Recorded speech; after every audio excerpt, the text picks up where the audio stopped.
ఏ సాయం కోసం చూడకు, నీ గమ్యం ఏంటో మరువకు. శ్రమించడం నువ్వాపకు, గెలుపదే చేరు నీ చెంతకు. ముగింపు ఏదైనా నువ్వు మధ్యలో ఆపకు సాధన. నీ పట్టుదలను చూసి ఓటమి భయపడాలి నీ ముందున. ముగింపు ఏదైనా నువ్వు మధ్యలో ఆపకు సాధన. నీ పట్టుదలను చూసి ఓటమి భయపడాలి నీ ముందున.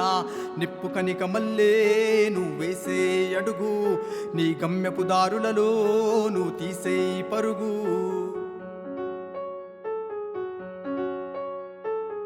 కాలంతో పోటీపడి కదలాలి నీ పయనం, నీ చేతుల్లో ఉంది నీ జీవితం. పులి దెబ్బలు తిన్నా శిలనే శిల్పంగా మారింది, నీ గమ్యం దారుల్లో ఈ కష్టందేముంది. అనునిత్యం సైనికుడయ్యి నిరంతరం పోరాడాలి, అమ్మ నాన్నలాశయాలకై గెలుపు జెండ ఎగరేయాలి. నరనరాన పారే రక్తం శిఖరం అధిరోహించాలి, నిన్ను హేళన చేసిన వాళ్లకు గుణపాఠం గెలుపవ్వాలి.